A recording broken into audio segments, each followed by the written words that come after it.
साहब भीमराव अम्बेडकर के चरणों में कोटि कोटि नमन करते हुए हमारे बीच में हमारे निगम पार्षद मेरे भाई जसवंत सिंह, तमाम सम्मानित बुजुर्गों, साथियों, मेरी बहनें और बच्चों, सभी को मेरा क्रांतिकारी जय भीम। आवाज बढ़ा दो थोड़ी, मेरी आवाज। आज हम बाबा साहब का 132वां जन्म दिवस मना रहे हैं। जन्म दिवस सभी महापुरुषों का मनाया जाता है, परंतु संत शिरोमणि गुरु रविदास जी और बाबा साहब दो ऐसे महापुरुष हैं जिनका जन्म दिवस भारत में नहीं पूरे विश्व में मनाया जाता है। ये बड़े गर्व की बात है और इससे भी बढ़ के बात है कि बाबा साहब का जन्म दिवस पूरे महीने मनाया जाता है। पूरा महीने हम बाबा साहब का जन्म दिवस मनाते हैं। क्यों मनाते हैं? कोई तो कारण होगा, क्योंकि आज अगर मैं निगम पार्षद हूँ, जसवंत भाई निगम पार्षद हैं, तो वो सब बाबा साहब की वजह से है। गांव में रहते तो कोई हमें अगर आरक्षण न होता तो गांव का मेंबर भी नहीं बनाता। आज अगर हम अपनी बात रख पा रहे तो ये बाबा साहब की वजह से रख पा रहे। मैं जिस पार्टी का निगम पार्षद हूं, यहाँ 42 सीट रिजर्व है, जिसमें से 36 सीट जिस पार्टी से मैं हूं हम रिजर्व जीत के आए हैं और 3 जनरल पे जीत के आए। मतलब हम 30% निगम पार्षद हैं आम आदमी पार्टी के ऐसी। और मैं सभी निगम पार्षदों को ज्यादातर इकट्ठा करके रखता हूं, क्योंकि बहुत सारे मुद्दे हैं जो हमें उठाने हैं। अगर हम मुद्दे नहीं उठाएंगे तो निगम पार्षद बनने का कोई फायदा नहीं है। आप मेरी वीडियो देखी होगी, जब मेरा नंबर आया इस बार सदन में बोलने का, तो पूरा सदन जय भीम से गूंज गया था, पूरा का पूरा सदन। आज मैं हमारे जो नगर निगम के स्कूल हैं उनमें बाबा साहब का जन्म दिवस मनाया गया। मुझे टीचरों ने बताया कि पहली बार बाबा साहब का जन्म दिवस प्राइमरी स्कूल में मन रहा है। ये क्यों हुआ है? क्योंकि आप लोगों ने, मैं देखता था अमर कॉलोनी के बहुत सारे लोग, जब मैं चुनाव लड़ रहा था, मैं देखता था प्रचार करते रहते थे मेरे से भी अलग। लोगों की भावना जुड़ी थी मेरे से कि एक मिशनरी आदमी हम चुनकर भेज रहे हैं जो सदन में बाबा साहब की बात उठाएगा।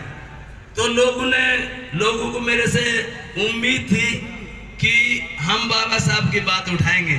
बहुत सारे लोग कहते हैं आज के टाइम कि जो 15 साल से काम नहीं हुए वे हमारे निगम पार्षदों ने काम करना शुरू कर दिए। ये क्यों हुआ है? कि हमें अवसर मिला है। जब बाबा साहब भीमराव अम्बेडकर को अवसर मिला तो भारत का संविधान लिख दिया। जब जोगिंदर मंडल को अवसर मिला तो पाकिस्तान का संविधान लिख दिया। जब कृष्णा कुमारी पेरियार को अवसर मिला तो नेपाल का संविधान लिख दिया। बात अवसर मिलने की है। अगर अवसर मिलेगा तो सब काम होंगे। बाबा साहब का जो ऋण है हमारे ऊपर, जो बाबा साहब ने किया है, उसे हम कभी नहीं भूल सकते। बहुत सारे लोग यहाँ बैठे हैं। जब संविधान सभा में चर्चा हो रही थी,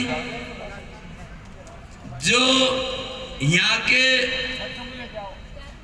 संविधान सभा के लोग थे, उन्होंने कहा कि वोट देने का अधिकार उन लोगों को होगा जो इनकम टैक्स देते हैं, जो ग्रेजुएट हैं, जो बड़े जमींदार हैं। ये तो हम तीनों शर्त पूरी नहीं करते थे। बाबा साहब खड़े हुए, कहा उन सबको अधिकार होगा वोट डालने का जो 21 साल के हो जाएंगे। उस टाइम 21 साल का था। तो जो आप लोगों को वोट का वो भी बाबा साहब की वजह से मिला है। आपको भूलना नहीं चाहिए कि अभी मेरे एक साथी बोल रहे थे कि छुआछूत खत्म हो गई है। मैं पार्षद से पहले भी समाज का काम कर रहा था। मैं बहुत सारे सामाजिक संगठनों में काम किया है।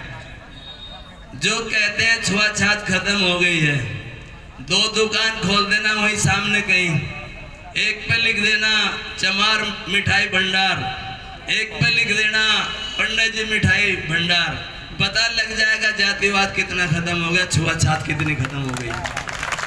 आप अभी मेरे से पहले मेरे पूर्व वक्ता बोल रहे थे कि बाबा साहब कहते थे शिक्षित बनो। भैया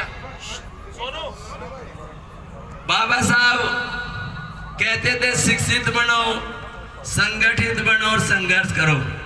मेरी अभी तक फार्मूला समझ में नहीं आया कि संगठित कैसे होंगे। बोल के चले जाते हैं, उसका कोई फार्मूला नहीं है। फार्मूला उसका अलग से है कि जब तक ये छोटी छोटी जातियां रहेंगी, जातियों में हम बटे रहेंगे, तब तक हम इकट्ठा नहीं हो सकते, तब तक हम इकट्ठा नहीं होंगे, तब तक संघर्ष नहीं कर सकते। हम बात 85% की करते हैं, बटे हुए हम 2-2 3-3% में, हमें 85% को इकट्ठा होना पड़ेगा जो साहब काशीराम जी ने किया। अगर हम 85% इकट्ठा नहीं होंगे तो जो सरकार चल रही है उसने पूरे देश के संसाधन बेच दिए हैं। आप साधु चीजों से कुछ लोग अनभिज्ञ हैं, सोच रहे हैं नहीं हम तो, हमारा तो अच्छा काम चल रहा, हम तो ठीक ठाक हैं। ये श्रीलंका जैसा हाल है इस देश में। जब भी कोई सरकार को कमी पड़ती है तभी कोई न कोई संसाधन बेच देते हैं, चाहे वो रेलवे हो, हवाई जहाज हो, हवाई अड्डे हो, LIC हो। मतलब अगर संसाधन बिक जाएंगे, सब प्राइवेट हो रहे हैं, तो आरक्षण कहाँ से रहेगा, कहाँ से नौकरियां मिलेंगी। जितने लोग ज्यादातर यहाँ बैठे हैं, सब जितने विकसित हुए हैं वे ज्यादातर नौकरी से ही हुए हैं। बिजनेस तो हमारे लोग 2% भी नहीं कर पाते, ज्यादातर हमने जॉब किया, उसी से हम विकसित हुए हैं। तो हमें समझना पड़ेगा, सोचना पड़ेगा कि बाबा साहब ने 1935 में कहा कि जिस जाति में मैं पैदा हुआ हूं उसमें मैं मरूंगा नहीं। क्योंकि बाबा साहब कहते थे कि इस देश में छुआछूत खत्म होना बड़ा मुश्किल है। आज भी छुआछूत है, कल भी था। उसको खत्म करने का एक ही तरीका है कि हमें छोटी छोटी जातियों को इकट्ठा करना पड़ेगा, रोटी बेटी का आपस में संबंध स्थापित करने पड़ेंगे, तभी हम देश को से इकट्ठा कर पाएंगे। बहुजन समाज जब इकट्ठा होगा। आप लोगों ने मुझे बोलने का मौका दिया है, आप लोगों का बहुत बहुत धन्यवाद। जो यहाँ की कमेटी है उसका बहुत बहुत धन्यवाद। जय भीम, जय भारत। धन्यवाद रोशनलाल सागर जी, आपके ओजस्वी विचार